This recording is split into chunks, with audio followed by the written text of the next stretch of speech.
Today is the final of the Euros. England against Spain. I'm buzzing. I'm so excited, but I'm also very nervous and a little bit pessimistic, but you never know what will happen. Fingers crossed England win and football finally comes home. But given that today is the final, I thought I'd do a special episode to teach you some advanced English words related to football. To be precise, 30 words, phrasal verbs, idioms, slang, all related to football. So I'm not going to teach you the positions like defender, midfielder, attacker, nor am I going to teach you places related to football like a stadium, like the stands or the changing room. No. It's going to be really advanced. So let's see how many of these 30 words and phrases you know. That said, shall we kick off? Welcome to English with Lewis. Let's go! The first one is, of course, to kick off, which means to start, to begin. The match is going to kick off at 9 o'clock. Secondly, we have knock out, and this is to eliminate from a competition. For example, England knocked the Netherlands out. Spain knocked France out. Number 3 is to take someone on. This one's quite advanced, and it describes what an attacker or a winger does when they try to dribble past the opponent. They take the opponent on. They try to get the ball past them. Lamine Yamal is probably going to take Kyle Walker on. Now, 2 more phrasal verbs related to the bench, the substitutes. So, for example, after 60 minutes, I'm sure that Ollie Watkins will come on. He will come off the bench and enter the pitch. In his place, I guess that Harry Kane will come off. He will say goodbye to the match and watch from the stands. Moving on with another phrasal verb, and it is to flick on. We can also use this as a noun, a flick on. And it is when, for example, a player passes it really high, and then maybe an attacker like Harry Kane could flick the ball on. He could head it into the path of another player. He flicked it on to Jude Bellingham. Talking about passes and possibly assists, we have another phrasal verb, and it is to set up. Set up has many meanings. In football, it means to give a chance, to provide an opportunity. Cole Palmer set Ollie Watkins up, meaning he passed it to him for Ollie Watkins to shoot on goal. To set someone up is to give them the possibility of a chance at goal. Now, moving on to defence, which is probably what England are going to do. England are surely going to sit back. To sit back is to stay compact in defence and try not to attack or keep the ball. You sit back in defence. You stay in your half. Continuing with defence, when we are defending and trying to tackle, you have 2 options. You can stay on your feet, or you can dive in. You can slide in.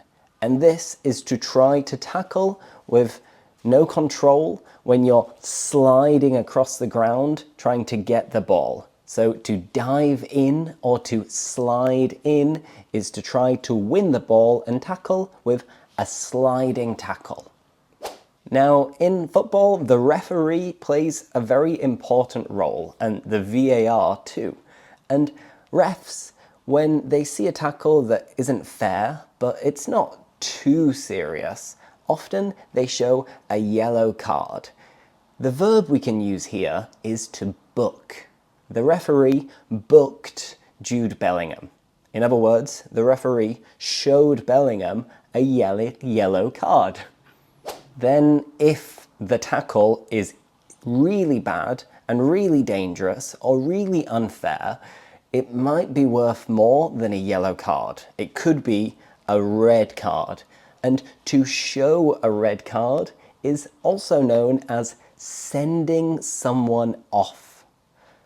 For example, Dani Carvajal was sent off in the quarter-final. He was shown a red card. The aim in football is always to try to score one more goal than your opponent, of course. And it's very important not to concede, to receive goals. And if at the end of the match you haven't conceded any goals, you have a clean sheet. So it's very important for a goalkeeper and a defender to keep a clean sheet, to not concede any goals. Now imagine you're playing football and somebody's just passed you the ball. You control it and you have people surrounding you, or you have someone behind you. If you are the teammate, in English we would shout, "Man on! Man on! Man on!" And this means that you are not alone. You have a man on you, near you, trying to tackle you. Another common shout or instruction that is given by the fans and the teammates and the coach is play on, play on. Perhaps the referee might say this as well. If you think that you've been fouled and the referee doesn't agree, he will say, "No, play on," which means continue to play. Don't stop. Play on, play on. I mentioned scoring goals, of course. We score one goal. And if you score 2 goals, this is also known as a brace. The player scored a brace. He scored 2 goals. And if a player scores 3 goals, this one I'm sure you know, they score a hat-trick. Hopefully, Phil Foden is going to score a hat-trick in the final. Unfortunately, not all players play fair, and sometimes players will cheat and use gamesmanship, and they might be running with the ball, taking a player on, and then whoop, they dive. So to dive is to throw yourself on the floor, pretending that someone has fouled you, but they didn't really. They didn't touch you. You're just trying to win a free kick. You're diving. We've spoken a lot about the referee, the players, the fans even. What about the manager? The manager is the head coach, but in football circles, it's common in British English at least to call the manager the gaffer, the boss. The gaffer is the manager. And it's funny, I don't know if you speak Spanish or not, but in Spanish, people call the gaffer el mister. And this is something which comes from English, of course. So the gaffer is the manager, the boss. Going back to another common shout. If your team is defending, or maybe they're not being very aggressive, it's common for the fans to scream and shout, "Get stuck in! Get stuck in! Get into 'em!" And this is a way of encouraging the players to be more physical, more aggressive. Get stuck in! And what about if you have a good chance of scoring, you have an open goal, an open net, for example, and you miss, you don't score? In English, we have 2 terms for this. We could say that it was a howler. It was a howler. How did he miss? What a howler. And we can also say it was a sitter. And a sitter is slightly different because it's just describing the chance. and it's saying that it was a sitter. It was an easy chance to score. Whereas a howler is more focusing on the mistake. Did you see Harry Kane's howler? Oh, how didn't he score? It was a sitter. Okay, I assume if you've got this far, you know your football. And if you're playing football and you're dribbling the ball and then you pass the ball through another player's legs, what do you call it? Well, in English, we say nutmeg. It was a nutmeg. He nutmegged me. So we can use it as a noun and a verb. And it is when someone passes the ball through your legs. And often we shout, Megs! Megs! Continuing with moments and individual plays, if, for example, I have the ball and I pass it to my teammate and then he passes it back to me, but moving forward, we call this a 1-2. And it's good to keep the ball moving fast. I'd say 1-2, 1-2, which is I pass it to him, he passes it back to me, and the attack continues. 1-2. As I said earlier, I'm a bit of a pessimist when it comes to football because I'm used to losing. I'm an England fan and a Leeds fan. We always lose all the time. And if you have bad luck in football, well, maybe you're a defender and the other team shoots and it hits you and it goes in the net, you unfortunately score an own goal.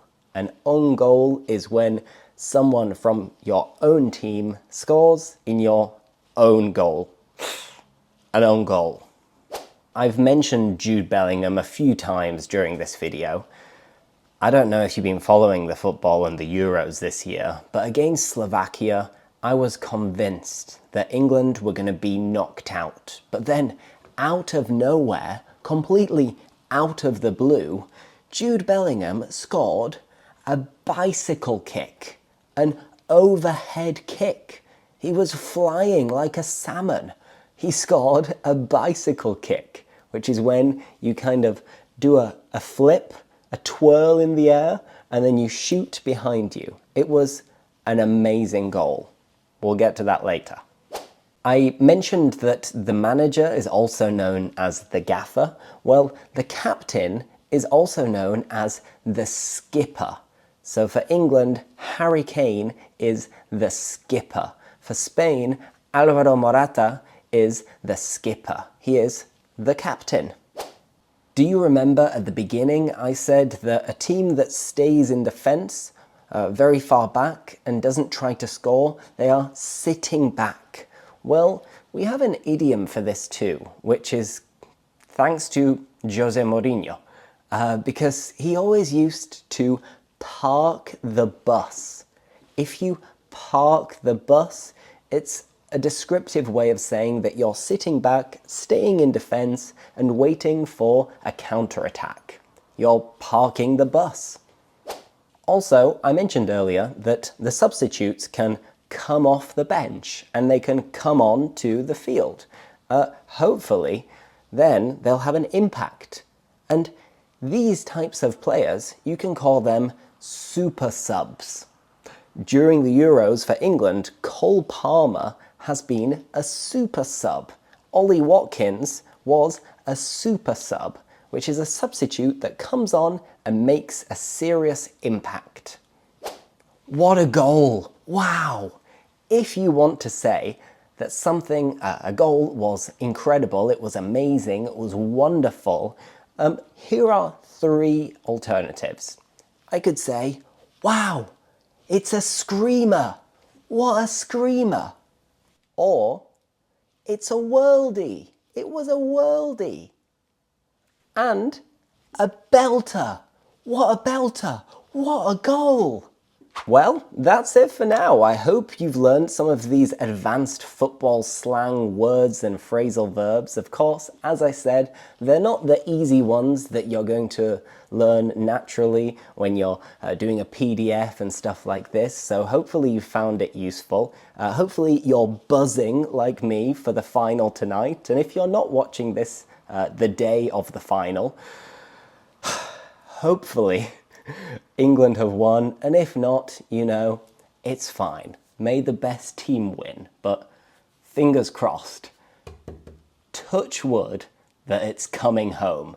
It's coming home, it's coming, football's coming home. Woo! Thanks for watching. Like, subscribe, and see you next time.